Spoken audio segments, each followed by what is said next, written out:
আল্লাহ রাব্বুল আলামিনের কোরআন অ্যানালাইসিস করলে বোঝা যায় ইমানের ভিত্তি এবং পরিমাপ হচ্ছে তাওয়াক্কুল। প্রত্যেক কিছু মাপার একটা মেশিন আছে। কাপড় মাপার জন্য আপনি গজ ফিতা মাপেন, আপনি লিকুইড মাপার জন্য লিটার ব্যবহার করেন, আপনি ভারী কিছু মাপার জন্য কেজিতে মাপার ব্যবহার করেন। আপনার যেরকম পরিমাপক যন্ত্র আছে, একটা মানুষের ঈমান কত দূর পর্যন্ত আছে, এই পরিমাপক যন্ত্রের নাম হচ্ছে তাওয়াক্কুল। আল্লাহর প্রতি যার তাওয়াক্কুল যত, তার ঈমান আল্লাহর প্রতি তত। আল্লাহ সূরা মায়েদার মধ্যে বলতেছেন, ওয়ালাল্লাহি ফাতাওয়াক্কালু ইন কুনতুম মুমিনিন। মুখের ডাকে কেবল বলো না আমি ঈমানদার। আল্লাহ বলছেন যদি ঈমানদার হয়ে থাকো তাহলে ভরসা করবে কাতে? কাতে ভরসা কার উপরে হবে? আজকের এই জুমা পূর্ব সংক্ষিপ্ত অধিবেশনে আমরা আজকে যে বিষয় থেকে কথা শুনতে চাই সেটি হচ্ছে আল্লাহ রাব্বুল আলামিন বান্দাকে সৃষ্টি করার পরে ঘোষণা করেছেন যে বান্দাকে আমি দুর্বল করে সৃষ্টি করেছি, কিন্তু এই দুর্বল সৃষ্টি অবয়বগত বান্দায় আল্লাহর দেওয়া দুইটি নিয়ামত, এই দুইটি নিয়ামতে দুনিয়ার সবচেয়ে বেশি শক্তিশালী হতে পারে। আজকে আমাদের আলোচ্য বিষয় হচ্ছে যে গুণে মানুষ দুনিয়ার মধ্যে সবচেয়ে শক্তিশালী হিসাবে নিজেকে প্রমাণ করতে পারে, এমন গুণ আমাদের ধারণ করা প্রয়োজন। সুতরাং কোরআন সুন্নাহর আলোকে আমরা দেখব আল্লাহ রাব্বুল আলামিন মূলত প্রকৃত শক্তিশালী মানুষ হিসাবে কাদেরকে উপস্থাপন করেছেন, কাদেরকে আল্লাহ রাব্বুল আলামিন শক্তিশালী মানুষ বলেছেন এবং এই শক্তিশালী মানুষগুলির গুণাগুণ কি। আল্লাহ যেন এই কথাগুলি শুনে আমাদেরকে আল্লাহর দেওয়া তরিকা অনুযায়ী প্রকৃত শক্তিশালী মানুষ হওয়ার মতো তৌফিক দান করেন। সকলে বলেন আল্লাহুম্মা আমিন। প্রিয় ভাইয়েরা, মানুষ বড় দুর্বল। মানুষ সৃষ্টিগতভাবেই আল্লাহ রাব্বুল আলামিন তাকে দুর্বলতা দিয়েই সৃষ্টি করেছেন। না আমার চোখ বিড়ালের থেকে বেশি ভালো দেখে রাতে, না আমার কান বাঘের থেকে ভালো শোনে, না আমার ঠান্ডা সহ্য ক্ষমতা সামান্য একটা কেঁচোর থেকেও আমার বেশি নয়। সব দিক দিয়ে আমি নাজুক, কিন্তু এই নাজুক মানুষকেই আল্লাহ রাব্বুল আলামিন বলছেন এমন গুণাগুণ আছে তার মধ্যে একটা, ওই গুণাগুণের কারণে আল্লাহ ওই বান্দাকে দুনিয়ার শ্রেষ্ঠ শক্তিশালী আল্লাহর সৃষ্টি হিসাবে পরিগণিত করে নেন। সুবহানাল্লাহ। প্রাথমিকভাবে আমরা সূরা ইউনূসের ৮৩ থেকে ৮৫ এই কয়েকটা আয়াতে কারিমা থেকে আমরা এই ভাবটা আগে নেওয়ার জন্য চেষ্টা করব। আল্লাহ রাব্বুল আলামিন মূলত কি বুঝাতে চান। আমরা মূসা আলাইহিস সালামের কথা জানি, আমরা ফেরাউনের কথা জানি। ফেরাউনের কওমের কাছে মূসা আলাইহিস সালামকে প্রেরণ করা হয়েছিল, এটিও আমরা জানি। সাথে সাথে এও জানি খুব কম সংখ্যক মানুষই ফেরাউনের ওই অবস্থা থেকে মূসা আলাইহিস সালামকে সাপোর্ট করেছিল, মূসা আলাইহিস সালামের কাছে এসেছিল। কিন্তু আল্লাহ বলছেন যে কয়জন মানুষই মূসার সাথে ছিল তারা এমনভাবে একটা শক্তি অর্জন করেছিল যেই শক্তির কারণে ফেরাউনের পুরা বাহিনীও এই ক্ষুদ্র বাহিনীটাকে পরাজিত করতে পারে নাই। পৃথিবীর ইতিহাস এই জন্য প্রমাণ করে যে মানুষের মধ্যে যদি একটা গুণাগুণ থাকে, দুনিয়ার সকল শক্তি যদি একত্রিত হয়, ওই গুণওয়ালাদেরকে পরাজিত করা সম্ভব নয়। আল্লাহ রাব্বুল আলামিন বলছেন দুনিয়ার মানুষ, উম্মতে মুহাম্মাদি তোমরা, তোমাদের প্রতি মূসার কাহিনী তোমাদের কাছে এমনি এমনি বলি নাই। আল্লাহ তোমাদের দীক্ষা দেওয়ার জন্য বলছেন ফামা আমানা লিমূসা ইল্লা যুররিয়াতুম মিন কওমিহি। ইমাম ইবনে কাসির বলছেন আল্লাহ রাব্বুল আলামিন মূলত বুঝাতে চাচ্ছেন মূসা আলাইহিস সালাম যখন দাওয়াত দেওয়া শুরু করলেন, মানুষকে আল্লাহর দিকে ডাকলেন, ওই মানুষগুলাকে হেদায়েতের পথে আহ্বান করলেন। ছোট্ট একটা গোত্র ছাড়া মুসা আলাইহিস সালামের ডাকে কেউ সাড়া দিল না, কেউ মুসা আলাইহিস সালামের কথায় আল্লাহর প্রতি ঈমান আনলো না, তবে আনলো অল্প একটু একটা ছোট্ট দল। আল্লাহ রাব্বুল আমিন বলছেন কেন তারা ঈমান আনলো না? অযৌক্তিক কারণে নয়, যৌক্তিক তাদের একটা কারণ ছিল। কি কারণ? আল্লাহ বলছেন আলা খাউফিম মিন ফিরাউন ওয়া মালাইহিম, তাদেরকে যতই বলা হয় তোমরা ঈমান আনো, কিন্তু তারা ঈমান আনে না। কেননা তারা জানতো ফেরাউন এবং তার এমন একটা সেনাবাহিনী আছে, যদি কেউ শুনতে পারে একবার যে মুসা আলাইহিস সালামের পক্ষ অবলম্বন করেছে, আর এই লোকগুলি মুসা আলাইহিস সালামের পক্ষ অবলম্বন করার কারণে ফেরাউনের দল ত্যাগ করেছে, তাদের প্রতি এমন শাস্তি নেমে আসতো যেইটা কল্পনার মধ্যেও নিতে পারে না। আল্লাহ বলছেন এই ফেরাউন এবং তার সেনাবাহিনীর ভয়ে ছোট্ট একটা দল ছাড়া মুসা আর দলে আর কেউ আসে নাই। আল্লাহ রাব্বুল আমিন বলছেন আইয়াফতিনাহুম, তাদেরকে পরীক্ষার মধ্যে ফেলে দিবে। ফেরাউন তাদেরকে পরীক্ষায় ফেলবে, তার দলবল তাদেরকে পরীক্ষায় ফেলবে। তবে আল্লাহ বলতেছেন আর তোমরা যা মনে করতেছো যে তোমাদের ঈমান আনলে এমন সমস্যা কোথায়, আল্লাহ নিজেই বলছেন ওয়া ইন্না ফিরআউনা লাআলিন ফিল আরদি ওয়া ইন্নাহু লামিনাল মুসরিফিন। পুরা কোরআনে আল্লাহ কোথাও আর কারো ব্যাপারে এই কথা বলেন নাই। আল্লাহ ফিরআউনের ব্যাপারে নিজেই বলছেন সে এমন অবাধ্যচারী, এমন অবাধ্য, আল্লাহর দুনিয়ায় সৃষ্টিকুলের মধ্যে ফিরআউনের মতো অবাধ্য আর কেউ হতে পারে না। আল্লাহ সাথে সাথে বলছেন ওয়া ইন্নাহু লামিনাল মুসরিফিন, এই মানুষটা আল্লাহ রাব্বুল আলামিনের থেকে গাফেলি নয়, কেবল জুলুমবাজ। এই জুলুমবাজের ভয়ে ওই মুসা আলাইহিস সালামের কওমের লোকেরা ঈমান আনতে ভয় পায়, অল্প কয়েকজন ছাড়া ঈমান আনে নাই। আল্লাহ বলছেন ওয়াকালা মুসা ইয়া কওমি ইন কুনতুম আমানতুম বিল্লাহ। তবে মুসা এত ভয়, এত দাপট, এত উদ্ধত আচরণ, এত সৈন্যবাহিনী থাকার পরেও মুসা আলাইহিস সালাম কওমকে ডেকে বললেন ও আমার কওম, আমি তোমাদেরকে বললাম ইন কুনতুম আমানতুম বিল্লাহ, যদি সত্যি সত্যি আল্লাহর প্রতি তোমরা ঈমান এনে থাকো, আমি দায়িত্ব দিচ্ছি তোমাদেরকে ফালাইহি তাওয়াক্কালু ইন কুনতুম মুসলিমিন। যদি আল্লাহর প্রতি ঈমানই আনো, দুনিয়ার কোনো দিকে আর তোমার ভরসা করার দরকার নাই।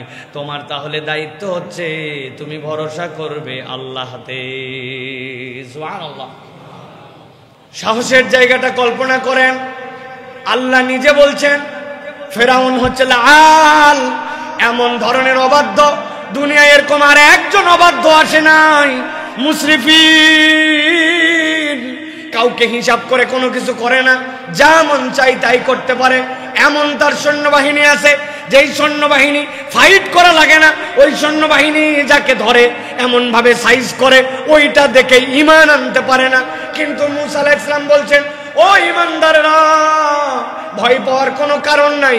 যদি প্রকৃত আল্লাহতে ঈমান আনো, তাহলে দায়িত্ব হচ্ছে আল্লাহর প্রতি ভরসা করো।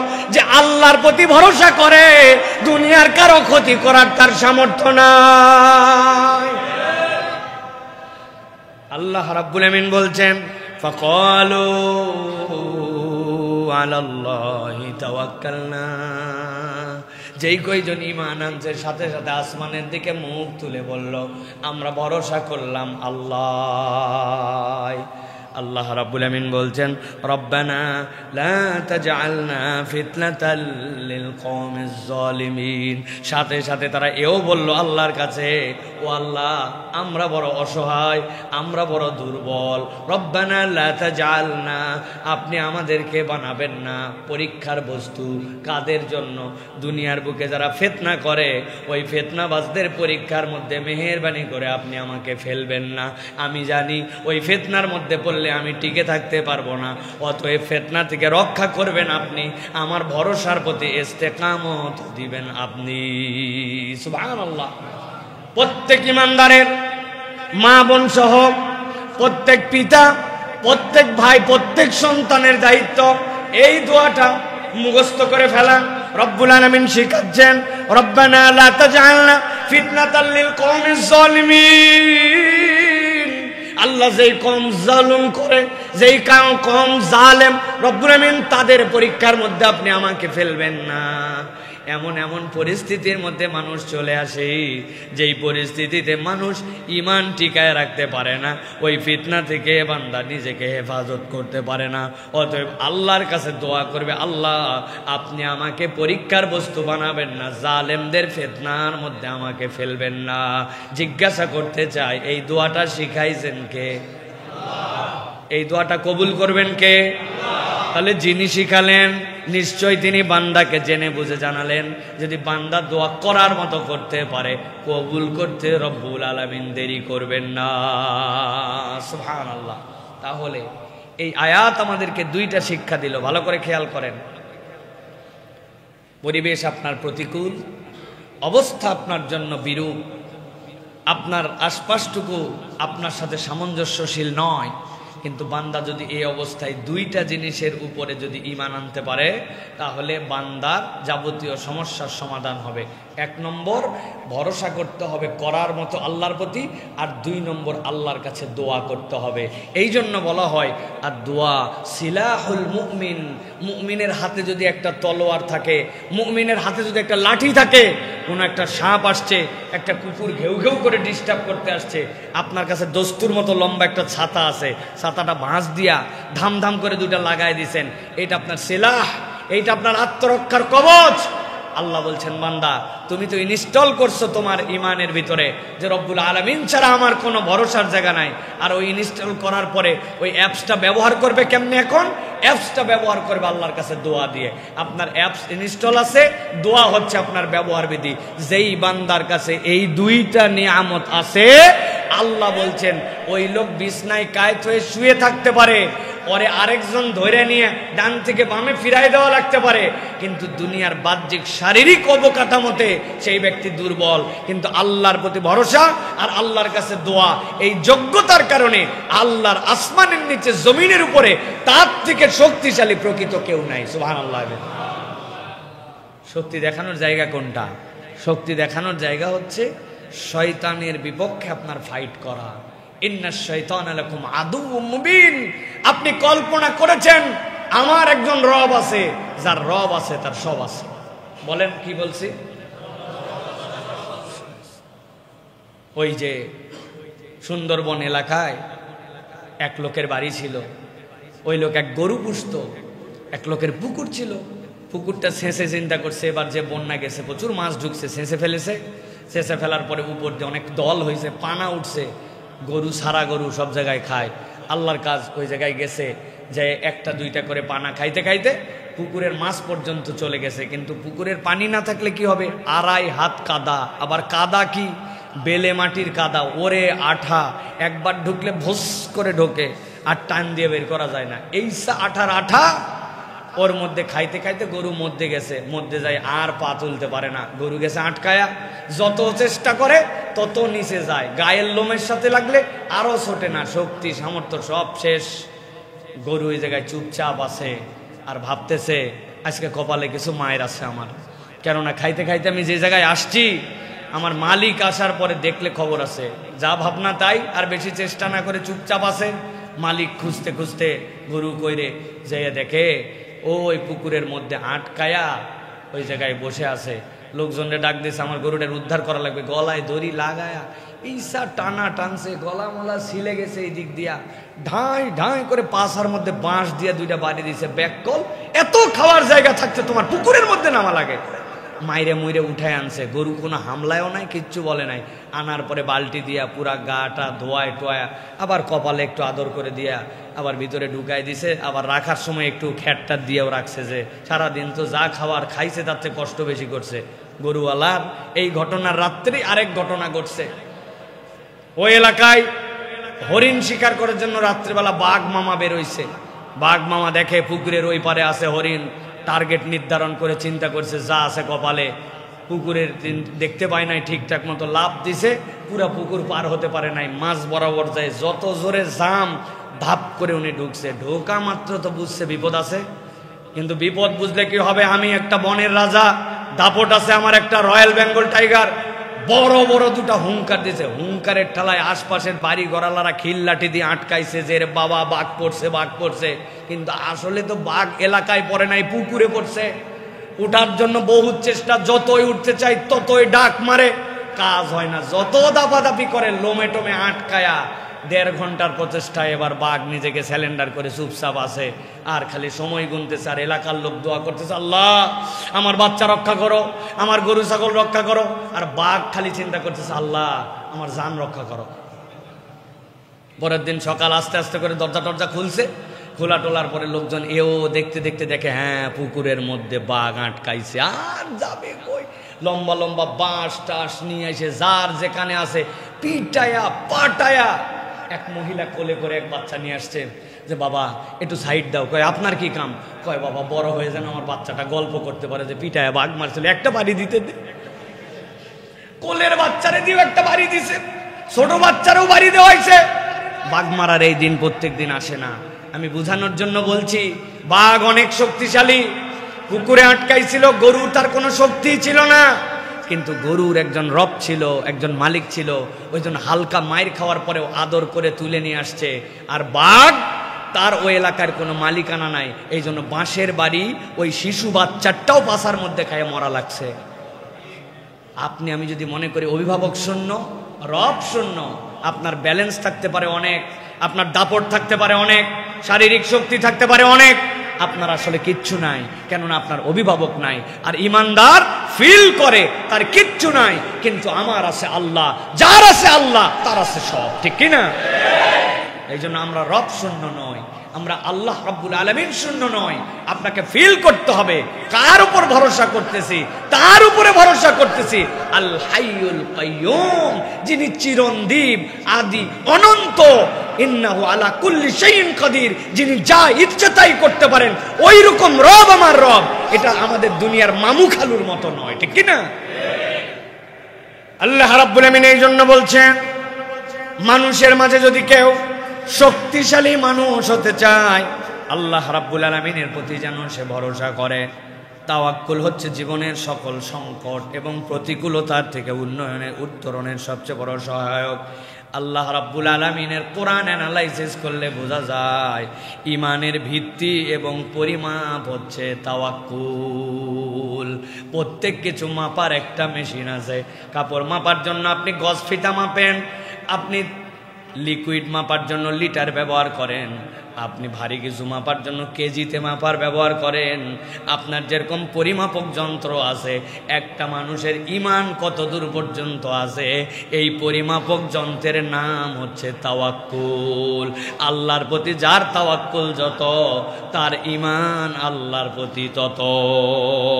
আল্লাহ সূরা মায়েদার মধ্যে বলতেছেন, ওয়ালাল্লাহি ফাতাওয়াক্কালু ইন কুনতুম মুমিনিন। মুখের ডাকে কেবল বলো না আমি ইমানদার। আল্লাহ বলছেন যদি ইমানদার হয়ে থাকো তাহলে ভরসা করবে কাতে? কাতে ভরসা কার উপরে হবে? রব্বুল আলামিনের প্রতি আপনাকে ভরসা করতে হবে। ইন কুনতুম মুমিনিন, তুমি ডিক্লার দিয়েছো যে আমি ইসলাম নামক স্কুলের মধ্যে ঢুকেছি, তা আল্লাহ বলছেন সিলেবাসটা গ্রহণ করে নাও। তোমার সিলেবাস কি? আল্লাহ বলছেন তোমার সিলেবাস হচ্ছে আল্লাহর প্রতি তোমাকে ভরসা করতে হবে। রমাদান আমাদেরকে আল্লাহর প্রতি ভরসা করতে শেখায়। বান্দা আল্লাহ রাব্বুল আলামিনের প্রতি কেবল ভরসা করে। প্রিয় ভাইয়েরা, দুনিয়াতে আমাদের যে সিয়াম, এই সিয়ামটা হচ্ছে দুই ধরনের। একটা ছোট্ট করে প্র্যাকটিস করতেছি, সেটা হচ্ছে এই মাসের মধ্যে, আরেকটা পুরা জীবনটাই আমাদের সিয়াম। একটু হিসাব মিলান। আপনার আমার সিয়াম যেটা আমি রাখছি, এই সিয়াম রাখছি আমরা, রোজা রাখছি আমরা ফজর থেকে শুরু করে সূর্য অস্ত যাওয়া পর্যন্ত, তাই না? এটা আমাদের 1 মাসের প্র্যাকটিস। আর পুরা জীবনের সিয়াম, বালেগ হয়ে গেছেন, বালেগ হওয়া থেকে শুরু করে মৃত্যু পর্যন্ত আপনার আমার সিয়াম। সিয়াম থাকা অবস্থায় বৈধ স্ত্রী আমার তুমি টাচ করতে পারবা না। কে বলছেন? আল্লাহ। আল্লাহ রাব্বুল আলামিন বলছেন তোমার জীবনেও বললাম সম্পদ অনেক, টাকা পয়সা অনেক, এটা তোমার না, জমির আল এইটা, এরপরে তোমার না, তুমি নিতে পারবা না। তাহলে আপনার সিয়াম এই জায়গাতে বৈধ নির্দেশ, আপনি আল্লাহর হুকুম থাকার পরে আপনি নিচ্ছেন না, এই জায়গাতেও আপনি নিচ্ছেন না। আপনি হিসাব মিলালে দেখবেন এই ছোট্ট 1 মাসের সিয়াম লাইফ টাইমের সিয়ামের মধ্যে আপনার আমার রিফ্লেক্ট হচ্ছে। তবে ইন্টারেস্টিং পয়েন্ট হচ্ছে, সিয়াম যদি কারো একবার ভেঙে যায় তাহলে ওই সিয়ামকে জোড়া লাগানো যায় না। যায়?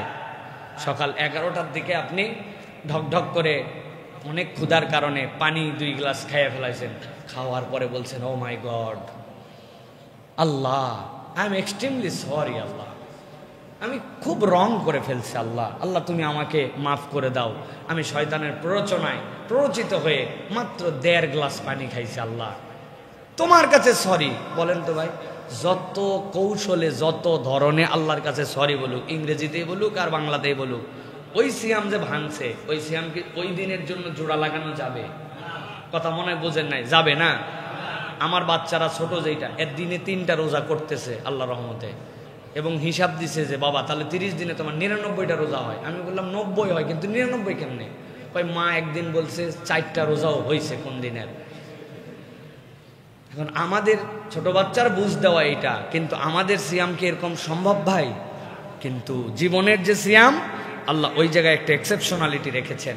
মৃত্যুর গড়গড়ির ফেরেশতা আসার আগ মুহূর্তেও আমি বুঝছি যে আল্লাহর এই অবাধ্যতা ছিল, আমার তো সিয়াম ভঙ্গ ছিল, কিন্তু আমি যেই তওবা করছি আল্লাহ ওই সিয়ামটা আবার জোড়া লাগাই দিয়েছেন। আল্লাহ বলছেন আমি তোরে মাফ করে দিলাম। এই প্র্যাকটিসটা ছোট থেকে বড় পর্যন্ত রব্বুল আলামিন পার করেন। এটা কে আল্লাহর প্রতি এই কাজটা করতে পারে? যেই ব্যক্তি আল্লাহর প্রতি ভরসা করে সেই কেবল এই কাজটা করতে পারে। আল্লাহর পর কি ভরসা করে? ভরসা করে আমার ভালো মন্দ তিনিই করতে পারেন, হিসাব করে জাহান্নামে তিনিই দিতে পারেন, জাহান্নাম থেকে তিনিই আমাকে বাঁচাতে পারেন, তিনিই আমাকে সৃষ্টি করেছেন। এই বিশ্বাসের বোধের জায়গাটা জাগ্রত করে সিয়াম। সিয়াম ছাড়া এইটা কেউ জাগ্রত করতে পারে না। অতএব বান্দা যদি তাওয়াক্কুল করতে চায় তাহলে সিয়ামের সময় থেকে আল্লাহর প্রতি আপনার তাওয়াক্কুলটা নিতে হবে, ঠিক কিনা ভাই? আল্লাহ রাব্বুল আলামিন কর্মবাচক শব্দ, এই হিসাবে কোরআনুল কারীমের মধ্যে সিফাত, এই গুণ আল্লাহ রাব্বুল আলামিন 5 জায়গাতে আল্লাহ ব্যবহার করেছেন। অদ্ভুতভাবে আল্লাহ রাব্বুল আলামিন তাওয়াক্কুল শব্দটার ডাইমেনশন এনেছেন।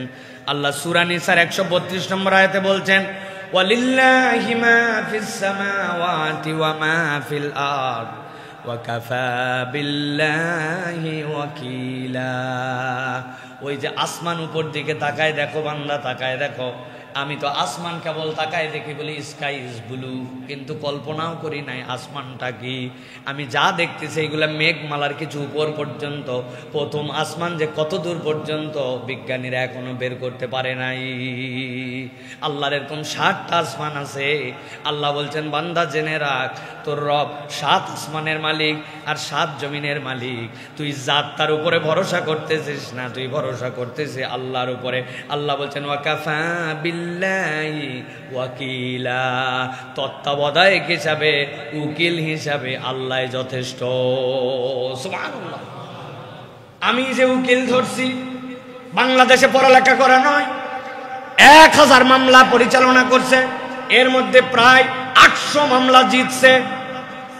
বিচারকের সামনে দাঁড়ালে তার আরজি দেখলে পর্যন্ত বিচারকরা ভয় পায়। এমন একজন আইনজীবী যিনি সরকারি দলের প্রধান এবং বিরোধী দলের প্রধান, 2 জনার কেস একসাথে লড়ে।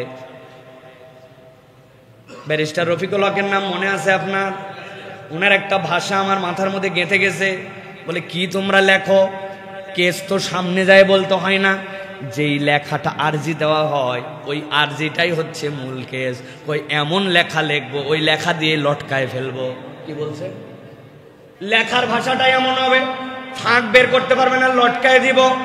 আপনি চিন্তা করছেন, একে তো কেসে আমি হক, 2 নম্বরে অধিকার আমার, 3 নম্বরে এমন একজন উকিল, ওই উকিল হারার কোনো রেকর্ড নাই, এমন ভাবে আরজি দিতে পারে।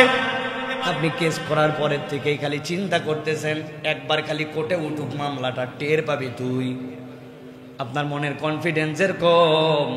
আল্লাহ বান্দার কনফিডেন্স বাড়ানোর জন্য বলতেছেন একবার ভেবে দেখেন, আল্লাহর বলার দরকার নাই।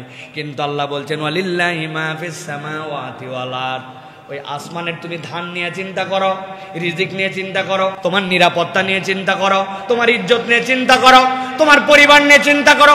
আমি আল্লাহ বললাম ওয়ালিল্লাহি মা ফিস সামাওয়াতি ওয়া মা ফিল আরদ ওয়া কাফা বিল্লাহি ওয়াকিলা। বান্দা তোমার চিন্তার কোনো কারণ নাই, আসমান জমিনের ভিতরে যা কিছু আছে সব আল্লাহর। আর ভরসা করার জন্য ভরসা স্থল হিসাবে আল্লাহই তোর জন্য যথেষ্ট। আল্লাহ রাব্বুল আলামিন পরের আয়াতে বলতেছেন সূরা আহজাব 3 নম্বর আয়াতের মধ্যে ওয়া তাওয়াক্কাল আলাল্লাহ ওয়া কাফা বিল্লাহি ওয়াকিলা। বান্দা তুই রবের উপর ভরসা করে দেখ, তোর রব কেমনে তোর তত্ত্বাবধায়ক হয়ে যায়। আল্লাহ আরেক আয়াতে বলছেন ওয়া কাফা বিল্লাহি ওয়াকিলা। আল্লাহ রাব্বুল আলামিন এরপরে বলছেন সূরা তালাকের মধ্যে, সূরা ইমরানের 173 নম্বর আয়াতের মধ্যে আল্লাহ বলছেন হাসবুনাল্লাহু ওয়া নি'মাল ওয়াকিল। আল্লাহ আমার জন্য যথেষ্ট, তত্ত্বাবধায়ক হিসাবে তিনি আমার রব। আল্লাহ এরপরে বান্দাকে আরো বোঝানোর জন্য বলছেন ওয়া মাইয়া তাওয়াক্কাল আলাল্লাহ ফাহুয়া হাসবুহু। কেউ যদি আল্লাহর প্রতি একবার ভরসা করে, আল্লাহ বলছেন আল্লাহ তার জন্য যথেষ্ট হয়ে যায়। সুবহানাল্লাহ, এর থেকে বড় কে আপনাকে বুঝাবে? আল্লাহ রাব্বুল আলামিন দয়া করে বুঝাচ্ছেন। যার যত বড় ক্ষমতা হয় তার কথার অ্যাপ্রোচ তত পাওয়ারফুল হয়, বলার ধরনটা একটু ভিন্ন রকম হয়। ভাই এত কথা বলার সময় নাই আমার হাতে, যদি ভরসা করতে পারো করো আমার উপরে, কি করতে পারি না পারি আশপাশের শুনে নিও। আমাদের দুনিয়াবি ধরনে এটা না ভাই, পাওয়ার আমার এরকম, আমি বোঝাচ্ছি এরকম করে। ভাই এত কথা বলা লাগবে কেন ভাই? মূল কথা বলো, কয় টাকা লাগবে বলো। ভারী 2-4-5 টাকা নিয়ে আবার প্যাডার প্যাডার করে কাহিনী শোনাতে আসে, এত শোনার সময় নাই। মানে ওনার অনেক টাকা আছে, উনি 2-4-5 হাজার টাকা দিয়ে আমার ধরনের কম। কিন্তু আপনি একবার খেয়াল করেন, আসমান জমিনের মালিক আল্লাহ নিজে বলতেছেন আমি মালিক আল্লাহ, তোমার পর ভরসা কর। আল্লাহ বলতেছেন কাফা বিল্লাহি ওয়াকিলা, আল্লাহই তোর জন্য যথেষ্ট। যে আল্লাহর প্রতি ভরসা করে আল্লাহ তারে নিরাশ করবে। কি দয়ার ভাষা! জানে বান্দা তাও আল্লাহ রাব্বুল আলামিনের পর ভরসা করে। কেননা শয়তান মাত্র একবার পুরা কোরআনুল কারীমে আসছে, ভয় দেখাইছে তোমার রিজিকের ব্যাপারে, ভয় করছে, ভয় দেখাইছে যে ইন্নাশ শাইতানি ইয়াইদুকুম, শয়তান তোমাদেরকে ভয় দেখায়, ওয়াজ করে কি জন্য? রিজিকের টেনশন নিয়ে। আর আল্লাহ পুরা কোরআনে শুধু বলছেন ইন্নাল্লাহা হুয়ার রাজ্জাকু যুল কুওয়াতিল মাতিন, তো রব হচ্ছে রিজিক দাতা। ওই একবার শয়তানের কথায় আমাদের যে এফেক্ট রব এতবার বলল, ওই এফেক্ট আমাদের প্রতি আসে নাই। কারণ কি? কারণ অ্যাপটা ডাউনলোড করছি কিন্তু ব্যবহার বিধি জানি আমরা ব্যবহার করতে পারি নাই। রব্বুল আলামিন এই জন্য বলছেন আল্লাহর প্রতি ভরসা করো, আল্লাহ রব্বুল আলামিনের প্রতি ভরসা করো। বিখ্যাত গল্পের কথা মনে নাই আপনাদের? ইরাকে একবার দুর্ভিক্ষ হলো। সেই দুর্ভিক্ষের মধ্যে মানুষজন সবাই চিন্তা করছে কিভাবে বাঁচা যায়, কিভাবে বাঁচা যায়। কেউ পেরেশানের বাহিরে নয়, আবাদ হয় নাই, আমদানি নাই, আমদানি করব নিজের টাকা থাকলে না আসবে, মরু হয়ে গেছে সব, ভরসা করার আর কোনো জায়গা নাই। কেমনে আমাদের চলবে? আর লোকজন পরামর্শ করতেছে, বড় বড় সিনিয়ররা, যেই ঘরে পরামর্শ তার পাশ দিয়ে এক রাস্তা গেছে, এক পাগলা কোমরের গামছা খুলে মাথা দিয়ে এরকম করে ঝুলাইয়া গান গাইতে যেতে যাচ্ছে, আকাশেতে লক্ষ তারা চাঁদ কিন্তু একটারে আছে না ভাই, এই গান গাইতে গাইতে যাচ্ছে। লোকজন তো ধরেন একে তো মন খারাপ, 2 নম্বর মন খারাপ অবস্থায় যদি আবার কেউ বিনোদন করে মেজাজটা কেইসা খারাপ হবে। বলছে বেদবটাক ধরতো, এটা চুপ করে থাকবি, উনি বিনোদনের গান গাচ্ছে আর বদমাইশ। লোকজন খাবার টেনশনে তোমার এত ফুর্তি আসে কোত্থেকে তোমার? বলতেছে আমারে বকাবকি করার কারণ কি? বলতেছে জানো না তুমি আমাদের দুর্ভিক্ষ, আমাদের খাবারের অভাব, আমরা কেমনে চলবো এই চিন্তা করছি, পরামর্শ সভা হচ্ছে, তুমি গান লাগাইছো না? ওই চিন্তা আপনাদেরটা আপনি করেন, আমার চিন্তা আমার করা আছে। তোর কি চিন্তা করা আছে রে? ঠিক করে বল। কয় আমি এমন একজন মালিকের গোলাম, ওই বাড়িতে যেই বাড়িতে কাজ করি উনার 2 তলা 3 তলা গোলা আছে, ওই গোলাতে কি পরিমাণ জব, কি পরিমাণ আটা, কি পরিমাণ গম আর কি পরিমাণ খেজুর সংরক্ষণ করা আছে এই মরদ জানে। ইরাকের পুরা খাবার দাবার বন্ধ হয়ে গেল, 2 বছরের মধ্যে আবার খাবার চলে আসবে। 2 বছর পর্যন্ত আমার মালিক স্টক করে রাখছে। আপনাদের চিন্তা আপনি করেন, আমার কি এর চিন্তা? আমি তো গান গাবো, আবার গান ধরছে। এই কথা শোনার সাথে সাথে ওখানে একজন আলেম ছিলেন, তিনি বললেন সুবহানাল্লাহ, আমার তো চক্ষু উন্মোচিত হয়ে গেছে। দুনিয়ার এক গোলাম, তার মনিবের 1 বছরের খাবার সংরক্ষিত আছে, এতে করেই তার অন্তরের মধ্যে প্রশান্তি আছে যে আমার কোনো টেনশন নাই। আর সকল মনিবের মনিব আল্লাহ, যার কাছে সব খাদ্য সংকট। আমরা কিসের প্ল্যান করতেছি? চাও তার কাছে। যদি কেউ একবার ভাবতে পারে আমার মনিব আল্লাহ, যার ভান্ডারের কোনো শেষ নাই, এই বিশ্বাস দিলে ঢুকলে ওই লোকের থেকে শক্তিশালী মানুষ আল্লাহর দুনিয়ায় নাই। কিন্তু আমি ওই তাওয়াক্কুলটা শুধু করতে পারি না প্রিয় ভাইরা। এই জন্য আল্লাহ রাব্বুল আমিন আপনাকে আমাকে তাওয়াক্কুল শেখাচ্ছেন। নবী করিম সাল্লাল্লাহু আলাইহি ওয়াসাল্লামের একজন বিখ্যাত সাহাবী ছিলেন আসমা বিনতু উমাইস। আসমা বিনতু উমাইস যখন ঈমান আনলেন, ঈমান আনার পরে এই আসমা বিনতু উমাইসের সাথে বিয়ে হলো জাফর ইবনে আবু তালেব। জাফর ইবনে আবু তালেবের সাথে যখন আসমা বিনতু উমাইসের বিয়ে হলো, বিয়ে হওয়ার পরে অত্যাচার বেড়ে গেল। মক্কার লোকেরা নানানভাবে কষ্ট দিতে শুরু করলো। নবী করিম সাল্লাল্লাহু আলাইহি সাল্লাম হযরত জাফর রাদিয়াল্লাহু তাআলা কে নির্দেশ দিলেন, জাফর তুমি এখানে থেকো না, তুমি হাবাসায় হিজরত করে চলে যাও। আসমা বিনতু উমাইস বললেন, আমাদের দুঃখ, আমরা ঈমান আনলাম মুহাম্মদ সাল্লাল্লাহু আলাইহি ওয়াসাল্লামের প্রতি, তার পাশে থাকব, কিন্তু আমরা কেমনে এই বিরহটা সহ্য করব? রাসূলুল্লাহ সাল্লাল্লাহু আলাইহি ওয়াসাল্লামকে দেখলে আমাদের পেটের ক্ষুধা চলে যায়, যত কষ্ট পায় নবীর মুখ একবার দেখলে দুনিয়ার সব ভুলে যায়। যত আমাদের হতাশা থাক, আল্লাহ রসুলের মুখ থেকে একটা বাক্য শুনলে আমাদের অন্তরগুলা সূর্যের থেকে বেশি আলোকিত হয়ে যায়। আমরা ঈমান আনলাম, আবার হাবাসায় চলে যাব। এত দুঃখ আসমা বিনতু উমাইসের। কিন্তু তিনি বলতেছেন, হাজার দুঃখের পরে একটা প্রশান্তি খুঁজতাম। কি প্রশান্তি? হযরতে জাফর ইবনে আবু তালেব দেখতে হুবহু কপি অফ মুহাম্মদুর রাসূলুল্লাহ সাল্লাল্লাহু আলাইহি ওয়াসাল্লাম ছিলেন। বলে আমি যখন আমার স্বামীর দিকে তাকাতাম, আমি মুহাম্মদ সাল্লাল্লাহু আলাইহি ওয়াসাল্লামের একটা নমুনা দেখতে পাইতাম। সুবহানাল্লাহ। যখন হেঁটে যেতেন জাফর ইবনে আবু তালেব, অনেকে ভুল করে জাফর ইবনে আবু তালেবকে ইয়া মুহাম্মদ বলে ডাক দিয়ে ফেলতো। উনি ঘুরছেন, ও জাফর। এত মিল দুইজনের চেহারার মধ্যে, কাছাকাছি। রাসূলুল্লাহ সাল্লাল্লাহু আলাইহি ওয়াসাল্লামের চেহারার সাথে কম্পেয়ার করার মতো তো কেউ নাই, কিন্তু লুকিংটা, হাঁটা চলাটা হযরত জাফরের সাথে মিল ছিল। হযরতে আসমা বিনতু উমাইস রাসূলুল্লাহ সাল্লাল্লাহু আলাইহি ওয়াসাল্লামের নির্দেশে হাবাসায় সফর করে চলে গেলেন। যাওয়ার পরে কিছুদিনের মধ্যে তাদের একটা সন্তান হলো। সন্তানের নাম রাখলেন আব্দুল্লাহ। এরপরে দেখতে দেখতে আবার একটা সন্তান হলো, সেই সন্তানের নাম রাখলেন মুহাম্মদ। আরেকটা সন্তান হলো, তার নাম রাখলেন আওন। হযরত আসমা বিনতু উমাইস বলতেছেন, আল্লাহ আমাকে পরম সৌভাগ্যবান বানাইছেন। আমার স্বামী দেখতে যেরকম মুহাম্মাদুর রাসূলুল্লাহ সাল্লাল্লাহু আলাইহি সাল্লামের মতো দেহ কাটিংটা, আমার আব্দুল্লাহর মুহাম্মদ নামের যেই 2 সন্তান, এরাও দেখতে আমার নবীর মতো হয়েছিল। নবীজি সাল্লাল্লাহু আলাইহি সাল্লাম হিজরত করে মদিনায় চলে গেলেন। যাওয়ার পরে খবর পাঠিয়ে দিলেন, ও আসমা বিনতু উমাইস আর জাফর, আর হাবাসায় থাকতে হবে না, মদিনায় চলে আসো। খুশিতে আনন্দে হিল্লোলে হযরতে জাফর রাদিয়াল্লাহু তাআলা রওনা হয়ে গেলেন মদিনার দিকে। হযরতে জাফর রাদিয়াল্লাহু তাআলা যখন মদিনায় পৌঁছালেন, আল্লাহ নবী সাল্লাল্লাহু আলাইহি ওয়াসাল্লামের কাছে খবর দেওয়া হলো, ইয়া রাসূলুল্লাহ, আব্দুল্লাহ, মুহাম্মদ, আওন আর জাফর তার পরিবার নিয়ে মদিনার দিকে চলে আসছে। আল্লাহ নবী এত খুশি হলেন, লাফ দিয়ে দাঁড়ায় যায়া দৌড়ায় দৌড়ায় তাদেরকে রিসিভ করার জন্য যাচ্ছেন। সাহাবায়ে কেরাম বলতেছে, আল্লাহ নবী যখন হযরতে জাফরের কাছে আলিঙ্গন করার জন্য যাচ্ছিলেন, তার গায়ের চাদর সরতে সরতে মাটি দিয়ে ছেঁচড়ায় যাচ্ছিল। নবীজি খেয়াল করতে পারেন নাই, তার আনন্দটাই এত বেশি ছিল। হযরতে জাফরকে বুকের সাথে জড়ায় ধরলেন। ঠিক ওই দিনেই খাইবার বিজয়ের খবর আসছে মদিনায়। মদিনায় আনন্দের হিল্লোল। আল্লাহ নবী বললেন, আমার আনন্দ কোনটা যে বেশি আমি বলতে পারবো না, খাইবারের বিজয় নাকি জাফরের আগমন। সুবহানাল্লাহ। হযরতে জাফর রাদিয়াল্লাহু তাআলা মদিনায় অবস্থান করছেন। এমন সময় মুতার যুদ্ধের জন্য ঘোষণা চলে আসলো। মুতার প্রান্তরে কারা কারা যাবে, আল্লাহ নবী সাল্লাল্লাহু আলাইহি ওয়াসাল্লাম তালিকা করতে শুরু করলেন। তালিকা করার সময় আল্লাহ নবী সাল্লাল্লাহু আলাইহি ওয়াসাল্লাম হযরতে জাফরের নাম দিয়ে দিলেন 1 নম্বর। বললেন জাফর 1 নম্বর কেবল নয়, আমার আরো 2 জন সেনাপতি লাগবে। হযরত জাফর রাদিয়াল্লাহু তাআলার নাম যখন সিলেক্ট হয়ে গেল, এরপরে যখন আরো 2 জন সেনাপতির নাম আসলো, মানুষের স্বাভাবিকভাবে যুদ্ধবিদ্যা যারা জানে তারা বুঝলো এই যুদ্ধটা সহজ যুদ্ধ হবে না।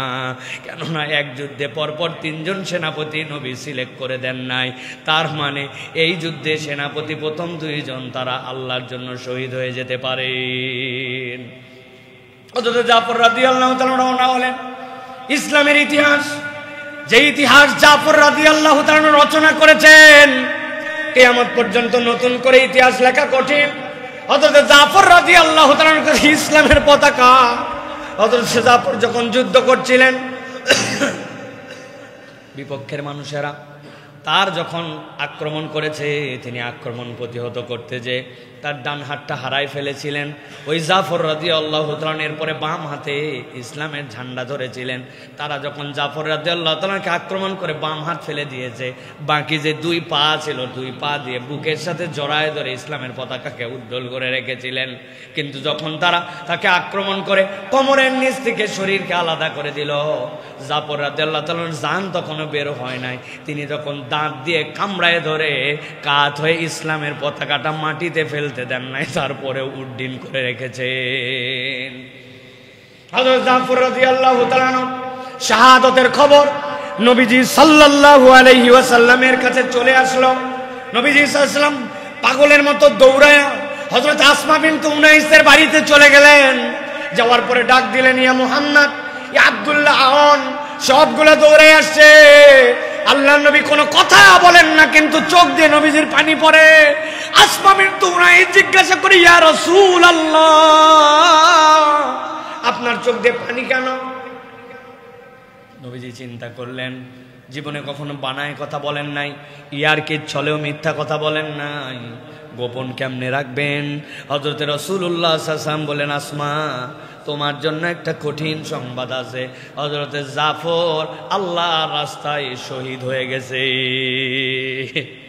যেই না নবীজি এই কথা বলছেন, কেমন মহিলা আসমা বিনতে উনাইস, তিনি সাথে সাথে বলে উঠলেন, ইয়া রাসূলুল্লাহ, ইয়া হাবিবাল্লাহ, আপনি আমার স্বামীর মৃত্যুর খবর দিয়েছেন, তবে আমি আপনার কাছে আপনার প্রতি অবতীর্ণ ওহীর একটা আয়াত আপনাকে জানাতে চাই। সাথে সাথে তিনি পড়ে ফেললেন, হাসবুনাল্লাহু ওয়া নি'মাল ওয়াকিল। আমার স্বামী নাই তাতে কি? আমার স্বামী তো আল্লাহর জন্য শহীদ হয়েছেন। আমি সাক্ষ্য মেনে নিলাম আল্লাহ আমার জন্য যথেষ্ট, আর তত্ত্বাবধায়ক হিসাবে আমার রব আমার জন্য যথেষ্ট।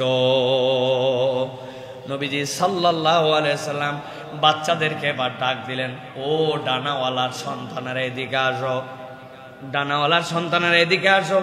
হযরত আসমা বললেন, চোখ দিয়ে পানি তার, ইয়া রাসূলুল্লাহ, আপনি কেন আব্দুল্লাহকে, আপনি কেন মুহাম্মদকে ডানাওয়ালার সন্তান বলে ডাক দিচ্ছেন, ব্যাপারটা কি? সাথে সাথে নবীজি বললেন, জানো আসমা, আল্লাহ আমার কাছে খবর পাঠাইছেন জাফর যে আল্লাহর রাস্তায় শহীদ হয়ে গেছে। যাওয়ার পরে জান্নাতে ঢোকার পরে তার 2টা হাত কেটে দিয়েছিল।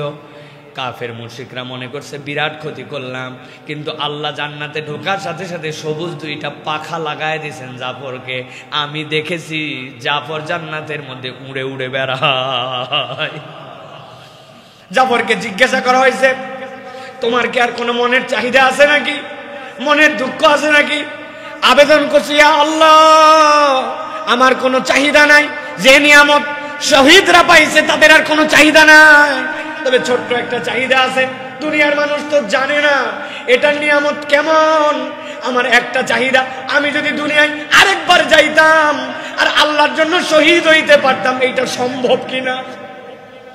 বলে না, মৃত্যু একবারই মানুষের জন্য, আর সম্ভব নয়।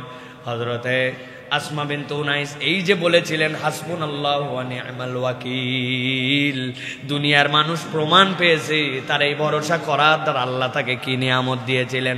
হযরতে আবু বকর রাদিয়াল্লাহু তাআলা আনহু যখন বয়স হয়ে গেল, খলিফাতুল মুসলিমিন হয়ে গেলেন। খলিফাতুল মুসলিমিন হওয়ার পরে হযরত আবু বকর রাদিয়াল্লাহু তাআলা আনহুর স্ত্রী ছিলেন উম্মে রুম্মান। উম্মে রুম্মান যখন ইন্তেকাল করলেন, ওদিকে জাফর রাদিয়াল্লাহু তাআলার স্ত্রী হযরতে জাফর রাদিয়াল্লাহু তাআলার স্ত্রী তখন বিধবা।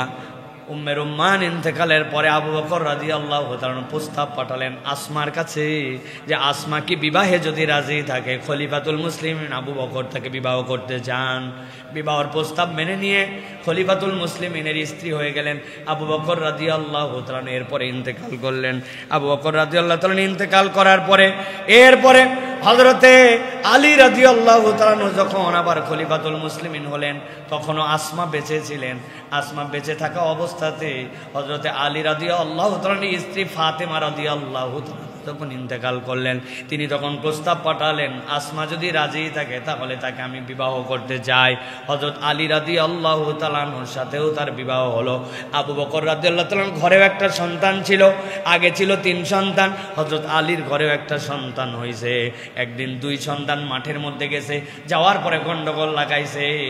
আমার আব্বাকে জানো নাকি? সাহেবুল গার, নবীজি সাল্লাল্লাহু আলাইহি ওয়াসাল্লামের সাথে গারে হেরার মধ্যে ছিল। নবী করিম সাল্লাল্লাহু আলাইহি ওয়াসাল্লামের প্রথম মুসলমান, তার সাথে নবুয়তের আগের থেকে বন্ধুত্ব। নবীজির লাইফে এমন কোনো দিন নাই একবার অন্তত আবু বকর রাদিয়াল্লাহু সাথে মিলিত হন নাই। আমি হচ্ছি তার সন্তান। আলী রাদিয়াল্লাহু তাআলার ঘরে যে সন্তান সে বলল শেরে খোদা আসাদুল্লাহ হচ্ছেন আলী রাদিয়াল্লাহু তাআলা। খাইবারের যুদ্ধে এমন দরজা উত্তোলন করেছেন 40 জন লোক মিলে উঠতে পারে না। তোমার আব্বা তো একজন লোক, আমারটা 40 বাপের সমান শক্তিশালী, 2 জন লাগাইছে ঝগড়া। আসমা রাদিয়াল্লাহু তাআলার কাছে বিচার আসছে, নিজের বাপের বড়াই নিয়ে 2 জন ঝগড়া করে, ইসলামী বংশের গৌরব করা নিষেধ। কিন্তু আসমা রাদিয়াল্লাহু তাআলা এমন বুদ্ধিমতী মহিলা ছিলেন, তিনি বললেন ঝগড়া করার কোনো কারণ নাই, সমাধান আমার কাছে আছে। বৃদ্ধ এবং বয়োজ্যেষ্ঠদের মধ্যে আবু বকর রাদিয়াল্লাহু তাআলা থেকে ভালো মানুষ আমি আর দেখি নাই, আর ইয়াংদের মধ্যে থেকে শাবাবদের মধ্যে থেকে আলীর থেকে শ্রেষ্ঠ পুরুষ আমি দেখি নাই। কারো বাপই ছোট নয়, 2 জনই আল্লাহর কাছে মকবুল। হাসবুনাল্লাহু ওয়া নি'মাল ওয়াকিল। এক স্বামী হারাইছেন আর আল্লাহ রাব্বুল আলামিন তাকে 2 জন খলিফাতুল মুসলিমিনের স্ত্রী বানায়া অভিভাবকত্ব রাষ্ট্রের প্রধানের দ্বারা দিয়া আল্লাহ ইজ্জতওয়ালা করে তারপরে দুনিয়ার থেকে নিছেন। জিজ্ঞাসা করতে চাই, যেই আল্লাহ আসমার জন্য এই ব্যবস্থা করেছেন ওই আল্লাহ আছে না নাই? আর একটু বয়সটা শুধু বেড়ে গেছে, তাই তো? নাউজুবিল্লাহ। ওই আল্লাহ বলছেন তুমি বান্দা ফাতাওয়াক্কাল আলাল্লাহ ইন কুনতুম মুমিনিন, যদি ঈমানদার হও আমার প্রতি ভরসা করো। এই জন্য বান্দা যদি আল্লাহর প্রতি ভরসা করে আল্লাহ রাব্বুল আলামিন ওই বান্দার জন্য যথেষ্ট হয়ে যান। আমাদের শক্তিহীনতার কারণ আল্লাহর প্রতি আমার ভরসা নাই, ঠিক কি না ভাই? এই জন্য আপনি কার লোক এটা আপনাকে নির্ধারণ করতে হবে। কয় আমি চেয়ারম্যানের লোক, বুঝ করে কথা কইস, কই কথাবার্তা মাইপে কইস, তোর চেয়ারম্যান আমার এমপি বানায়, বেশি কথা বললে তুই সহ তোর চেয়ারম্যান চলে যাবে। ঠিক আছে বাবু, চিনতে পারি নাই ভাই, আপনাকে চিনতে পারি নাই। খানিকক্ষণ পরে যদি ওই এমপির লোক আবার বাপ নেয়, কয় বেটা তোর বাপ যে মন্ত্রী আছে না ওই মন্ত্রীর লোক হচ্ছে আমি। তো এমপির লোকও চিন্তা করবে নমিনেশনের জন্য অন্তত মন্ত্রীর লোকের ঘাটানোর দরকার নেই, কোন জায়গার কথা কোন জায়গায় চলে যায়। ভাই ঠিক আছে ভাই, আসলে বুঝি নাই তো ভাই, আল্লাহ আপনার ইজ্জত দিছে, আপনার ইজ্জত করাই উচিত। এই পিক আপ নেওয়ার পরে ওই জায়গায় একজন যদি আসে বলে ওই ভাই একটু বুঝ করে কথা বলেন, আমার তেমন কারোর সাথে সম্পর্ক নেই, আমি শুধু প্রধানমন্ত্রীর সাথে থাকি, আমি যা বলি উনি আমার কথা ফেলে না, এই কথা যদি শোনে তো মন্ত্রীর প্যালপিটেশন উঠে যাবে না ভাই? তা আপনি কেন বলতে পারেন না যে আমি আল্লাহর লোক? কেন বলতে পারেন না আমি আল্লাহর লোক? এই কথা যে বলতে পারে তার থেকে ওরা শক্তিশালী মানুষ আর দুনিয়ায় নাই। দিল্লির রাস্তায় 2 জন একসাথে যাচ্ছিল, হালকা বৃষ্টি হয়েছে, চপ্পল চপাস চপাস করে উঠছে, স্বামী স্ত্রী বিয়ে খাওয়ার জন্য যায়, ওই চপ্পলের কাদা লেগে গেছে বইয়ের গায়ে, যাবে কোথায়? বুড়া ব্যাককল, চলাফেরা জানো না, জুতার কাদা বইয়ের গায়ে, ঠাস করে এক মুরব্বীর গালে থাপ্পড় লাগাই দিছে। 1 কথা 2 কথা, মুরব্বীর কোনো দোষই নাই, রাস্তা কাদা, জুতা লাগতেই পারে, কিন্তু আমার প্রিয় তোমার গায়ে লাগাইছে কাদা, আমার জিগরি, আমার দোস্ত, আমার জান, তাকে করছো তুমি অপমান, তুমি ইচ্ছাই করো আর অনিচ্ছাই করো, থাপ্পড় একটা দিয়ে দিছে। খানিকক্ষণ পরে ছটফট করতে করতে ওই যুবক শেষ, ওই মহিলা ডাক দিচ্ছে এলাকার মানুষকে, আমার স্বামীরে বাঁচান, আমার স্বামীরে বাঁচান, ওই মুরব্বী মায়েরা ফেলাইলো আমার স্বামী, লোকজন মুরব্বীরে ধরে আনছে, কি ব্যাপার, ইয়াং একটা ছেলে রাস্তার মধ্যে ছটফট করে জীবন চলে গেল, আপনি কি করলেন? আমি আল্লাহর কসম কিচ্ছু করি নাই। ওই মুরব্বীকে সাথে সাথে ইনফরমেশন দিছে ওই লোকজন আশপাশে, এই ঘটনা ঘটছিল, আমার স্বামী তাকে থাপ্পড় দিছে, নিশ্চয়ই তিনি কিছু করছে, তাছাড়া এরকম তো হওয়ার কথা নয়। ওই মুরব্বী তখন বলছে, বিশ্বাস করো আমার গায়ে যে শক্তি দেখতেছ, এতে ওরে মারিও নাই, কিছু করি নাই, কিন্তু আমি কোনো অন্যায় করি নাই। তার প্রিয়তমা তার গায়ে কাদা লাগার জন্য সে সহ্য করতে পারে না, আমারে থাপ্পড় দিছে। আমার মনে একটু ব্যথা লাগছে যে এই কষ্টটা তো আমাকে দেওয়া উচিত হয় না, আমি তো ইচ্ছা করে করি নাই। তবে আমারও একজনের সাথে বন্ধুত্ব আছে, তিনি আল্লাহ। এখন আমার কষ্ট দেখে আমার বন্ধু যদি কোনো অ্যাকশন নেয়, হোয়াট ক্যান আই ডু? আমার বন্ধু আল্লাহ, তিনি যদি কোনো অ্যাকশন নিয়ে থাকে তার ব্যাপার, আমি কিছু করি না। অতএব মেপে যোগে চলতে হবে, বুঝতে হবে সম্পর্কটা দুনিয়ার যে আমাদের মুআমেলাতে থাকবে সকলের সাথে, কিন্তু একটা ভ্যালুয়েবল সম্পর্ক ক্রিয়েট করতে হবে আল্লাহর সাথে। সিয়াম ছাড়া এই সুযোগ আপনাকে দুনিয়ায় আর কেউ দেয় না। আমি আল্লাহর জন্যই না খেয়ে থাকি, আমি আল্লাহর জন্যই ভয় করি, আমি আল্লাহ রাব্বুল আলামিনের জন্যই ইবাদত করি, আমি আল্লাহর জন্যই কেবল নিবেদিত হয়েছে। as-sawmu li wa ana ajzi bi, সব ইবাদতের রিওয়ার্ড দিবেন বলেছেন, আর এই ইবাদতের রিওয়ার্ড স্বয়ং আল্লাহ বলেছেন। এই সুযোগ বান্দার জীবনে আর নাই। অতএব কেউ যদি আল্লাহর প্রতি তাওয়াক্কুল করে আল্লাহকে আপন বানাতে চায়, এই রমাদানের বাকি 18 দিন কাজে লাগান। প্রিয় ভাইয়েরা, শয়তান আমাদেরকে গাফেল করে।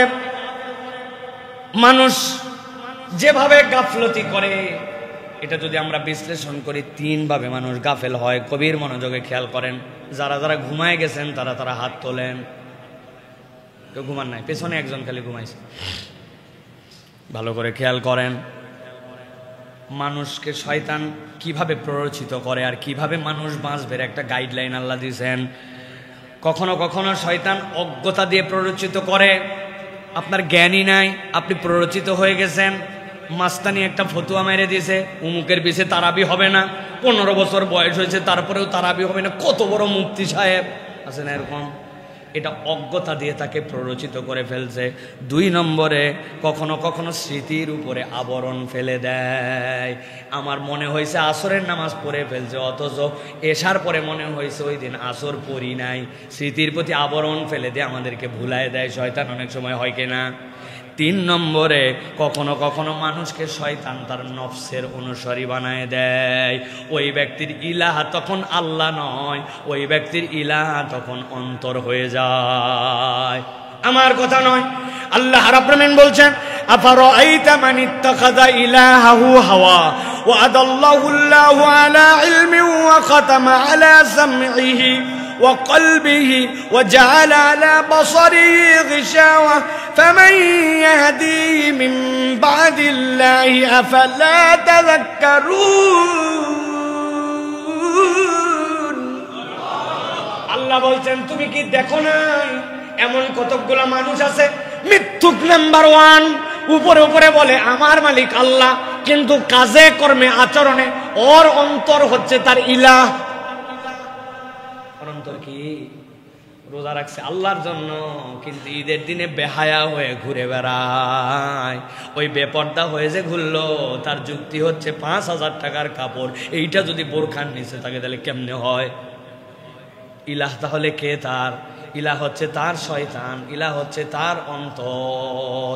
আল্লাহ বললেন মুখবর্তী, তুমি দাড়িটা ছেড়ে দাও, পুরুষ হিসাবে তোমারে আমি এই নিয়ামত দান করছি। আর উনি বুঝাইছে এখনো বয়স হয় নাই, মুখে দাড়ি রাখলে আনস্মার্ট লাগে। এটা কে বুঝাইছে আপনাকে? বলেন না কে বুঝাইছে? শয়তান না, আপনার অন্তর শয়তান বুঝাইছে। এটা আপনার ইলাহত্ব থেকে এখানে আপনাকে বের করে নিয়ে আসে। আল্লাহ বলছেন, ওয়াদাল্লাহুল্লাহু আলা ইলমিন, আল্লাহ তারে গাফেল বানায় দেন। ও খতামা আলা সামঈহি, কান আছে কিন্তু আল্লাহর কথা ঢোকে না। ও কলবিহি, আল্লাহ তার অন্তর আর কানের উপরে আবরণ ফেলে দেন। আপনি এরকম অনেক লোক খুঁজে পাবেন, 1000 দিনের কথা বলেন, দিন শেষে তার দিলে দিনের কথা ঢোকে না। আছে না? কথা বলেন, আছে না? আবার বলছেন আছে, বলেন না আমরা শিখাইছেন আপনাদেরকে, এটা আমাদেরকে বলতে হবে। আমরা কিসের আছে? আছে। আল্লাহ রাব্বুল আলামিন বলছেন, ওয়াজআলা আলা বাসারিহি গিশাওয়া, বাপরে চোখ দিয়ে দেখতে পায়, নিখুঁত ড্রাইভিং করতে পারে, সুয়ের ভিতরে খালি চোখে ঢুকায় দিতে পারে সুতা, কিন্তু আল্লাহ বলছেন ওয়াবাসারা আলা গিশাওয়াতিন, তার চোখের মধ্যে আমি রব্বুল আলামিন ওয়াবাসারিহি গিশাওয়া, আমি চোখের মধ্যে আবরণ দিয়ে দিয়েছি। তার মানে এই দেখা সেই দেখা নয়, আপনার এমন একটা দৃষ্টিভঙ্গি আছে যেইটা দিয়ে আপনি ইসলামের সৌন্দর্য দেখতে পান, ঠিক কি না? আন্দোলন করে দর্শনের বিচার করতে হবে, প্রকাশ্যে বিচার করতে হবে, ফাঁসি দিতে হবে, ফাঁসি চাই, ফাঁসি দিতে হবে। তুমি কে আমি কে, আসিয়া আসিয়া দেয় না। আহা, গতকালকে থেকে আমি কি পরিমাণ কান্নাকাটি করছি, কি পরিমাণ অন্তরের মধ্যে ব্যথা এই বাচ্চাটার জন্য। আমার মেয়েরা আমাকে জিজ্ঞাসা করছে, বাবা তুমি কাঁদতেছো কেন? আমি আমার মেয়েদেরকে উত্তর দিতে পারি নাই। বলেন তো, আমার একটা মেয়ের বয়স 11 বছর, একটার বয়স 6 বছর, আরেকটার বয়স 4 বছর, এরে এই কেস কেমনে বুঝাবো? আমি উত্তর দিতে পারি নাই। দুনিয়ার সব মানুষের চোখের পানি যদি এক করেন, তারপরেও এই বাচ্চাটার যে ব্যথা, এই ব্যথাকে আপনি এক ফোঁটার সমান মিলাতে পারবেন না। সে মরে যায় নাই, সে বেঁচে গেছে, আমাদেরকে মেরে দিয়ে গেছে, আমাদের সবাইকে মেরে দিয়ে গেছে। প্রিয় ভাইয়েরা, সবাই বিচার চায়, কিন্তু আল্লাহর বিচারের সৌন্দর্যের কথা বললে আমরা দেখতে পাই এক শ্রেণীর চোখের উপরে সেই জায়গায় আসে দেখা যায় ওয়াজআলা আলা বাসারিহি গিশাওয়া, না ওইটা আর ভালো লাগে না। আল্লাহ বললেন তুমি বলো দৃষ্টান্তমূলক বিচার, তোমার দৃষ্টান্ত আর কি দৃষ্টান্ত? দৃষ্টান্ত তো আমি আল্লাহ দেখাই দিছি। এমন জায়গায় মারবে কোমর পর্যন্ত পুঁতে, পাথর নিক্ষেপ করে, হুট করে ফাঁসি দিলাম রাত 12টায় 1 মিনিটে, এটা আরামের মৃত্যু। এত আরামের মৃত্যু তার হতে পারে না। এটার নাম দৃষ্টান্ত, এটা আল্লাহর দেওয়া পদ্ধতি। আপনি বলতেছেন ধর্ষকের ফাঁসি চাই, দ্রুত সময়ে বিচার চাই, তাকে প্রকাশ্যে ফাঁসি দিতে হবে। না, আপনি আল্লাহ রাব্বুল আমিনের বিচার বোঝেন নাই, এই কথা বললেই তখন আবার বন্ধু বেজার, তখন উনি আর এটা নিতে পারে না। তার মানে আল্লাহর বিচারে সে সন্তুষ্ট নয়। আমরা বলতে চাই, আল্লাহর ওয়াস্তে অন্য কোন ক্ষেত্রে ইসলামের বিধান আপনার পছন্দ হোক বা না হোক, নারী নির্যাতন, যেটা নারীকে সবচেয়ে বড় সম্মান দিয়েছে ইসলাম, ইসলামের থেকে বেশি সম্মান নারীকে কেউ দিতে পারে নাই। ও বোন, ও নারীবাদী, ও ফেমিনিস্ট, আমি আপনাদের পায়ে হাত দিয়ে বলতেছি, ইসলাম স্টাডি করে দেখেন। পৃথিবীতে 200 বছর আগে নারীর উত্তরাধিকার ছিল না, শিশুদেরকে হত্যা করা হতো।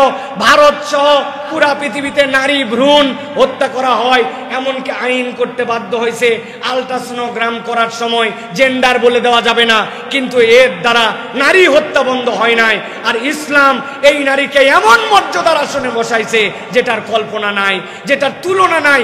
ওই মর্যাদারই একটা দিক, কোন নারী যদি অন্যায় হয়, কোন নারীর প্রতি যদি নির্যাতন হয়, কোন রেপ হয়, কোন ব্যভিচার হয়, তার জন্য ব্যভিচারী এবং ব্যভিচারিণীর যে শাস্তি নির্ধারণ করা হয়েছে, এটা নারীর সম্মান। আপনি যদি এইটা প্রতিষ্ঠিত করতে না পারেন, আপনি যত ডায়লগ দেন, প্রকৃতার্থে নারীর মর্যাদা দিতে পারবেন না। প্রিয় ভাইয়েরা, ইসলাম নারীকে পোশাক দিয়ে সম্মানিত করেছে, এটা নারীর প্রোটেকশন। ইসলাম নারীর জন্য বিধান দিয়েছে, নারীর প্রোটেকশন। ইসলাম নারীকে তত্ত্বাবধায়ক শূন্য করে নাই। হয় বাপের কাছে, বাপ মরে গেছে ভাইয়ের কাছে, ভাই নাই রাষ্ট্রের কাছে, বিবাহ হয়েছে স্বামীর কাছে, স্বামী মারা গেছে সন্তানের কাছে, সন্তান নাই স্বামী মারা গেছে, তখন আবার রাষ্ট্রের কাছে তত্ত্বাবধায়কহীন, 1 সেকেন্ডের জন্য রাখে নাই। 3 দিনের অতিরিক্ত পথ যদি সে দৌড়ায় যায়, কোনো দিকে দৌড়াদৌড়ি সফর করতে হয়, তাহলে পুরুষের দায়িত্ব তার মহরেমশিপের দায়িত্ব নেওয়া, তাকে নিরাপত্তা নিয়ে যাবে, সে প্রেসিডেন্টের মতো গার্ড নিয়ে সবসময় চলবে। ইসলাম এই মর্যাদা তাকে দিল। আমরা যেই বলি শরীয়ত আইনটা বাস্তবায়ন করা হোক, তখন বন্ধু বেজার আছে না একদল, তখন নারীবাদী হয়ে যায়। আসলে নারীবাদী না, এটা নেড়িবাদী। কিবাদী? 30,000 ফিলিস্তিনি নারীকে হত্যা করে ফেলা হলো, শিশুদেরকে হত্যা করে ফেলা হলো, ফিলিস্তিনের ওই মা বোনদেরকে বেইজ্জত করা হলো, খাদ্য না দিয়ে মারা হলো, ঘাসের পাতা খাইলো। তোমরা যারা নারীবাদী করে, তখন তোমরা কোথায় ছিলে? ফিলিস্তিনের নারী তুমি দেখতে পাও না, আর এই জায়গায় শাহবাগে তুমি নারীবাদী মারাও, তুমি নারীবাদী না, তুমি নেড়িবাদী, ঠিক কিনা? এই জন্য আমরা বলবো, আমার এই বোনের বিচার দ্রুত সময়ের মধ্যে কার্যকর করতে হবে। দোহাই লাগে একটা ইসলামী কোর্ট দিয়ে বিচার করেন, একটা করেন, অন্তত আমার বোন আসিয়ার বিচারটা করেন, দেখেন বাংলাদেশে কি পরিমাণ পরিবর্তন হয়। একটা বিচার করেন। আমরা দাবি দিচ্ছি, আপনারা দাবি করেন এইটা, কিন্তু এই কথা বললেই আমরা দেখেছি এক দল, তারা সব সময় ওয়া খাতামা আলা সামহি ওয়া কলবিহি ওয়া জাআলা আলা বাসারিহি গিশাওয়া, আল্লাহর আইন সে দেখতে পায় না। আপনি কি হিসাবে বলেন যে আপনি ধর্ষকের বিচার, মৃত্যুদণ্ড চান, প্রকাশ্য শাস্তি চান? আরে ইসলাম তো এইটাই বলছে, কিন্তু আপনার তরিকায় নয়। আপনি কেন এরকম এটা বোঝেন না? এই জন্য বলবো, আমার মা বোনদের সম্মান, আমার বাচ্চার নিরাপত্তা, আমার সমাজের এই শৃঙ্খলা ফেরানোর জন্য ইসলামী শরিয়ার এই আইনের ইমপ্লিমেন্টেশনের কোনো ব্যতিক্রম নাই। আপনার আশ্রয়স্থল হচ্ছে ইসলাম, এটাই চূড়ান্ত কথা। প্রিয় ভাইয়েরা, আল্লাহ রাব্বুল আমিন তাওয়াক্কুলের ক্ষেত্রে সর্বশেষ একটা উদাহরণ দিয়েছেন সূরা আলে ইমরানের 173 নম্বর আয়াত। আল্লাহ রাব্বুল আলামিন বলছেন যে আল্লাহ রাব্বুল আমিনের ভরসা যদি একবার কেউ করে, কি ধরনের স্টাইল হয় তাদের জানো? আল্লাহ বলছেন, আল্লাযীনা ক্বালা লাহুমুন নাসু ইন্নান নাসা ক্বাদ জামাউ লাকুম ফাখশাউহুম হামরাউল আসাদ। নবী করিম সাল্লাল্লাহু আলাইহি ওয়াসাল্লাম একদল লোককে পাঠালেন, নবীজির উট চুরি করে নিয়ে চলে গিয়েছিল। আল্লাহ নবী সাল্লাল্লাহু আলাইহি ওয়াসাল্লাম তাদেরকে ধাওয়া করার জন্য পাঠালেন। ওইখানে যাওয়ার পরে তারা কৌশলে ধোঁকা দিল। ধোঁকা দিয়ে আল্লাহ নবীর একজন সাহাবী কেবল বাঁচলেন, অথবা 2 জন, বাকি 68 জন সাহাবীর মতো সাহাবীকে হত্যা করে ফেলছিল তারা। আল্লাহ নবীর কাছে এত ধাক্কা লাগছে এইটা। আল্লাহ রাব্বুল আলামিন বলছেন, কিন্তু ধাক্কা লাগলে কি হবে? তাদের ইমানের তেজটা কেমন ছিল জানো নাকি? তাদেরকে বলল আল্লাযীনা ক্বালা লাহুমুন নাস, মানুষ তাদেরকে বলল ইন্নান নাসা ক্বাদ জামাউ লাকুম, বহু লোক হচ্ছে কিন্তু সাবধান হও, লোক কিন্তু বাইরে গেছে, তোমরা কম, তোমরা কিন্তু টিকতে পারবা না, শেষ হয়ে যাবে।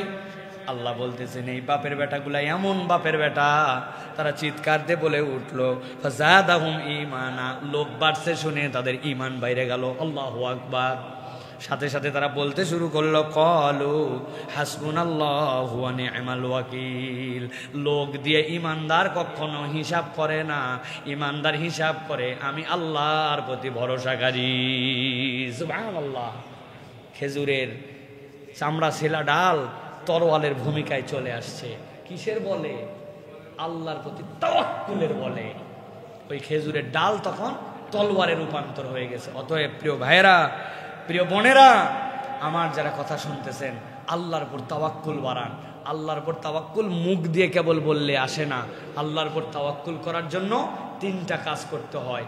আল্লাহর আদেশ মানতে হয়, আল্লাহর নিষেধ থেকে ফিরতে হয়, আর আল্লাহকে সন্তুষ্ট করার জন্য কিছু অতিরিক্ত কাজ করতে হয়। কি বলছি?